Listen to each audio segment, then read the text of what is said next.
প্রার্থী হওয়ার জন্য আগ্রহ প্রকাশ করেছেন। আমি সংক্ষেপে কয়েকটি কথা বলবো। প্রথম নম্বর হলো আমার দাদা হাবিবুল্লাহ পন্ডিত সাহেব ৭২ চন্দ্রপুরের চেয়ারম্যান ছিল। দ্বিতীয় ছিল আমার মুরব্বী আহলাস করলা মিয়া, এই ৭২ চন্দ্রপুরের চেয়ারম্যান ছিল। তার পরবর্তীতে আমার বড় ভাই আবদুল্লাহ মিয়া চন্দ্রপুরের চেয়ারম্যান ছিল। আমি লেখাপড়া করার পরে আমার প্রথম যে অবস্থান ছিল সে অবস্থান আমি চরমহল্লা ইউনিয়ন একবার চেয়ারম্যান প্রার্থী হয়েছি। আপনার মনে এলাকা জানেন। আমি পরবর্তীতে আমার ইউনিয়ন পরিষদে ভোট করা ছিল, আমি ওয়ার্ডের লোকেরা চাইছে আমি ওয়ার্ডের ভোট করব। আজকে থেকে গত ৬ মাস আমি মানসিক টেনশনে ছিলাম। আমি উপজেলা আওয়ামী লীগের সভাপতি, আপনারা জানেন। গত উপজেলা নির্বাচনে আমি আমার যে বিশেষ করে মনোনয়ন চেয়েছি, আমার প্রিয় নেতা, আমার অভিভাবক, এই সদর সুবর্ণচরের যিনি মানুষের নেতা, বিশেষ করে সুবর্ণচরের অবনীত মানুষের নেতা জনাব একতামুল করিম চৌধুরী সাহেব আমাকে বলেছে, ফারুক ভাই, সেলিম ভাইকে আপনি শেষবারের জন্য স্যাক্রিফাইস করেন। আমি মঞ্চে হাজার হাজার লোক ছিল, ওনার সামনে সেলিম ভাইকে জড়ায় ধরে আমি শেষবারের মতো আমি ওনাকে স্যাক্রিফাইস করেছি। পরবর্তীতে আমার আশা ছিল আমি উপজেলা নির্বাচন করবো, যেহেতু আমি উপজেলা আওয়ামী লীগের সভাপতি।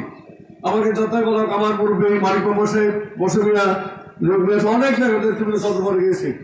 পরবর্তীতে আমি সিদ্ধান্ত নিয়েছি, যদি আমাকে আমার আজ থেকে ৪ দিন আগে আমার ইউনিয়নের সকল নেতৃবৃন্দ আমাকে জানাচ্ছে আপনি আমার থেকে ভোট করেন। ওয়ার্ড ইউনিয়নের সকল নেতৃবৃন্দ বলেছে আপনি ভোট করেন।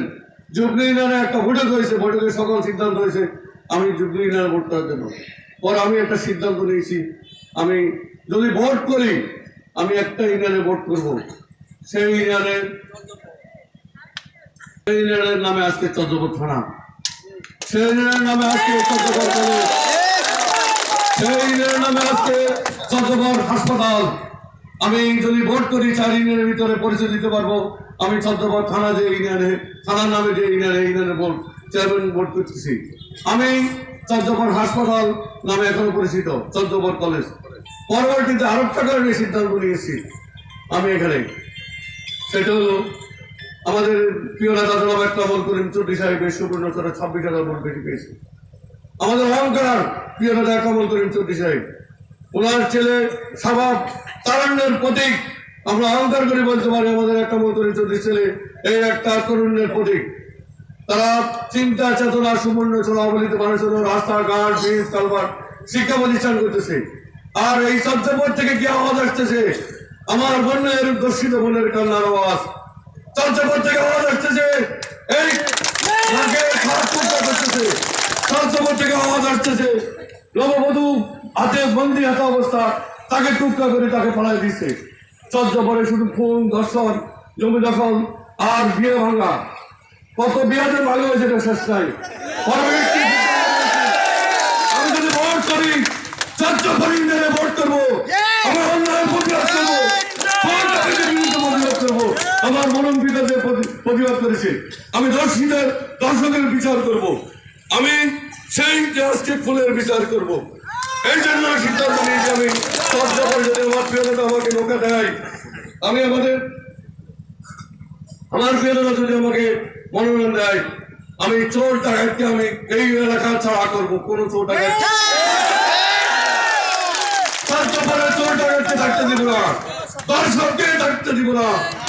এখানে যে আজকে খুন জবাই করে তাদেরকে আমি চন্দ্রপুরে থাকতে দিব না। আমার প্রিয় নেতা আজ থেকে ৩ দিন আগে আমাকে বলেছে, ফারুক আমি আপনাকে ধন্যবাদ জানাই, এটা নিয়ে একটা বিভ্রান্তি সৃষ্টি করেছে। আমি আপনার সুখবর আছে। আমার প্রিয় নেতার বক্তব্য ছিল, আপনি তো অনেক স্যাক্রিফাইস করেছেন, আর কত স্যাক্রিফাইস করবেন? সামনে উপজেলা ভোট করবেন, আমি আপনাকে উপজেলা দেব, আর ইউনিয়নে দেওয়ার দরকার নাই। এটাকে বিকৃত করে অনেক কথা বলেছে। আমার প্রিয় নেতা আমাকে নিষেধ করে না ভোট করার জন্য। আমি প্রিয় নেতার কাছে আজকে মঞ্চ থেকে একটা দাবি জানাবো, আপনি যদি আমাকে ভালো জানেন, আমি সুবর্ণচর উপজেলা আওয়ামী লীগের সভাপতি হিসাবে আছি।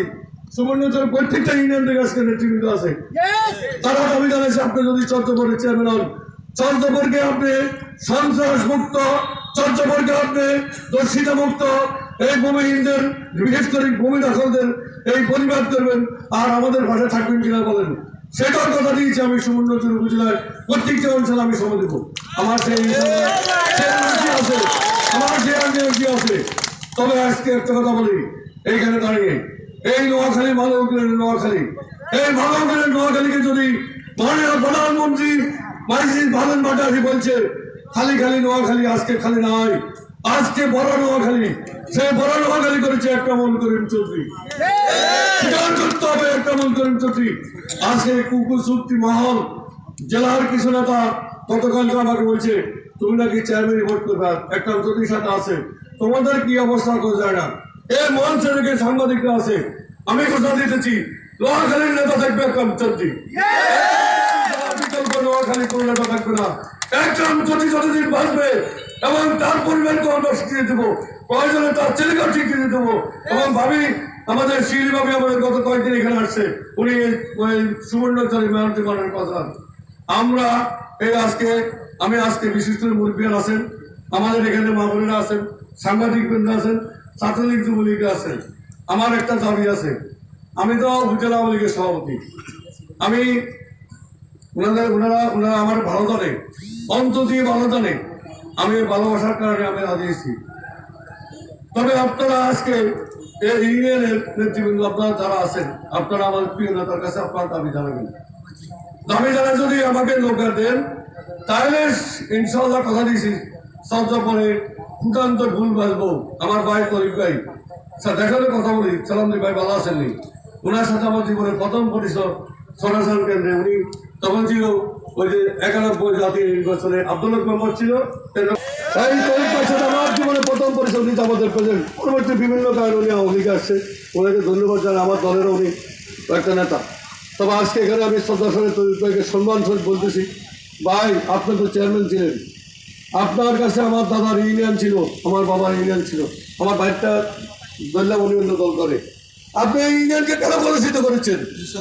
আপনি যদি এই ইউনিয়নকে যদি কলুষিত যদি ফেসবুকে উনি কিছু কথাবার্তা বলতেছে, আমি তাদেরকে সম্মান সহিত তাদেরকে অনুরোধ করবো তাদের স্ট্যাটাসগুলো বন্ধ করি।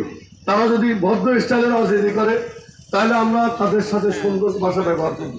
কারণ এখানে একটা কথা আছে, আমাদের বিশেষ করে আমাদের আজকে চট্টগ্রাম ইউনিয়নের এখানে আমরা মত বিনিময় সভায় আমাদের কথা ছিল স্বল্প করে ছিল, এক পর্যায়ে অনেক লোক আসছে, আমরা আমাদের প্রিয় নেতা অপেক্ষায় থাকবো।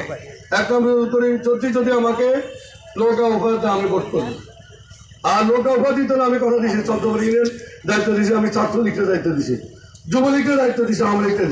আপনারা কিন্তু আমার নেতার কাছে যাই আমার জন্য নৌকা আনবেন,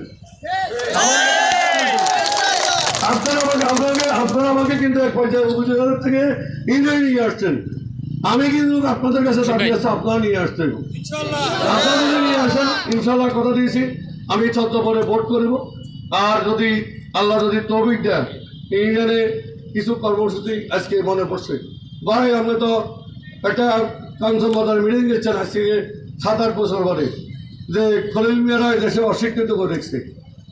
আপনার বইয়ের উঠেছে স্কুল, আজকে হাই স্কুল হেডমাস্টার সাহেবকে জিজ্ঞাসা করেন প্রথম স্কুল করছে, প্রথম স্কুলের যে টিন দিয়েছে সেটা আমি ব্যক্তি কিনে দিয়েছি, আপনার স্কুলে কিনে।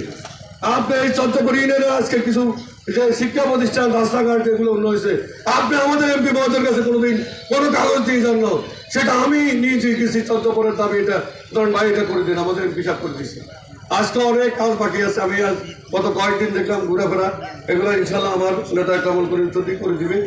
বানান প্রথমে নির্বাচনে ওয়াদা না, তবে ঘোষণা দিতেছি চেয়ারম্যান হইবে না হই প্রথমে চট্টগ্রাম ইউনিয়ন একটা কলেজ করুন, আমি একটা কলেজ করে দেবো, এটা হতে ইচ্ছা। কারণ এখান থেকে চট্টগ্রাম 8 কিলো, রামগতি যেটা 10 কিলো, সোনাপুর যেটা 10 কিলো, এই ইউনিয়ন আমি একটা আমার প্রতিশ্রুতি, আমার নিজের জমি বিক্রি করে একটা জমি কিনতে হলে টাকা লাগে, আমি ঘোষণা দিচ্ছি আজকে আমার নিজের জমি বিক্রি করে গেলাম। আমার বাবা অনেক টাকা জমি দিয়ে গেছে, এটা হিসেবে আমরা ভাগ্যদান করি পয়সা অনেক পাইব। প্রথমে ছাত্র এখন কলেজ করুন, এই এলাকার লোকে আমরা তো কিছু আমরা শিক্ষিত বানাবো, উচিত শিক্ষিত বানাবো।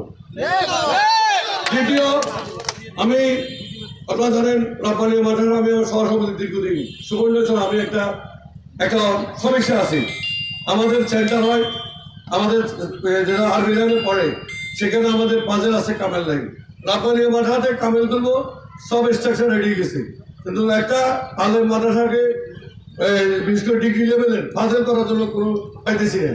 আমি কথা দিয়েছি আমি সহ্যপর যে যেগুলো পাজেল যদি আলেম যদি একটা মাদ্রাসা থাকে আমাকে বলেন, আমি আপনাদেরকে সহযোগিতা করবো। একটা বিশেষ করে এখানে একটা মাদ্রাসাকে আমি পাজেল ডিগ্রি লেভেলের মাদ্রাসা করে দেবো, তাহলে আমার রাফানিয়া মাদ্রাসা আমার কামের খুলতে আর কোনো সমস্যা নেই। এই জিনিসটা নিয়ে সমস্যা আছে। আর বেশি ভাববো না, আপনাদের সাথে আছি, সুখে দুঃখে আছি। চন্দ্রপুর ইউনিয়নে দীপকভাই বলতেছে হাসপাতাল নেই, আসলো চন্দ্রপুর হাসপাতাল সরকারের কিছু নিয়ম নীতি আছে। তো কথা দিছি কিছুদিন আগে আমি যে কোনো একটা হাসপাতালের জন্য তদবির গিয়েছি, আমাদের একটা সংস্থার মাধ্যমে বিভিন্ন বাংলাদেশ এই হাসপাতালটা আমরা করার খুব ইচ্ছে আছে এবং আমার একটা বড় প্রজেক্ট আছে ওই হাসপাতালে। যদি প্রজেক্টটা ইনশাল্লাহ যদি বাস্তবায়ন হয় আমি কথা দিয়েছি আমি ওই হাসপাতাল চন্দ্রপুর ইউনিয়নে নিয়ে আসবো। আর কথা বাড়াবো না, যে বিশেষ করে আমাদের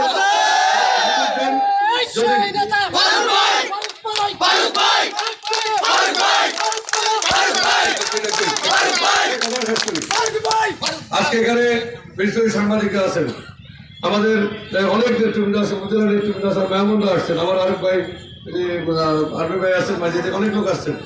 আমি শুধু শেষ আবেদন থাকবে, আমাকে আপনারা উপজেলা থেকে নিয়ে আসছেন, গতকাল আমার কিছু অ্যাডভোকেট আমরা বলতেছে ভাই আজকে কয়েকদিন আপনাকে আমরা গত 5 বছর আপনাকে উপজেলার চেয়ারম্যান বানাবো, আপনি হঠাৎ করে ইউনিয়নে কেন চলে গেছেন? ভাই সঙ্গে গেছে শেষ করে দিয়ে আমি বলছি যে আমি চেয়ারম্যান হিসাবে গেছি সেখানে আমার বাবার স্মৃতিকে আমি উজ্জ্বল করবো, আমার দাদার স্মৃতিকে উজ্জ্বল করবো। তবে এই নেতৃবৃন্দ যারা আছেন আপনারা আমার অসম্মান করবেন না, আইনশৃঙ্খলা আমার মোকাবিলা দিতে যদি না দিতে পারেন, আমি শেষ করি, লোকা যদি না দিতে পারেন আদালতের সমস্যা নেই, একদম আদালত ক্ষতি করতে করতে করতে আমার একটা উপায় শিখেছি। কিছুদিন আগে আমার এক লোক বলে যে আপনি তো টাকা জমি বিক্রি করে রাখতে করেন, আমাকে এটা আমার নেশা। তা আপনি তো হাসপাতালে যে মানুষের টাকা দেন, আমি এটা নেশা। তো বিয়েতে আসে মানুষের কাবিল টাকা লো আমাদের ভাত খাওয়া দেন। গত বছর দিন 7,000 টাকা ভাত খাওয়া দিচ্ছি। তার আগের দিন আমি পূর্ব সাপোর্টে এক বিয়ে, আমার সামনে বিয়ে পাইছি, যে ফিস নেবো এর মেয়ের সালাম দিয়েছে 2,000 টাকা দিছি। এটা আমার নেশা, এটা তো আমার নেশা। আমি বাড়ির জমি বিক্রি করে আমি এই সুবর্ণ অঞ্চলে মানুষের জন্য উপকার করবো, আর সর্বশেষ চন্দ্রপুরের মানুষের জন্য উপকার করবো। সবাই সুস্থ থাকেন, ভালো থাকেন। আমাদের এখানে মিনিস্টার আমার সভাপতি সাহেব, মানিক বর্মা সাহেব, আমার অত্যন্ত প্রিয় নেতা, আর এখানে অনেক নেতৃবৃন্দ আছে। আমার এই ইউনিয়নের সবাইকে সালাম এবং শুভেচ্ছা দিয়ে আমি আবারও আপনাদের কাছে কৃতজ্ঞ থাকবো। আমি যদি আমার বাবার আমার দাদার যে স্মৃতিটা ধরে রাখতে পারি আহ্বান করে আমার বক্তব্য শেষ করলাম।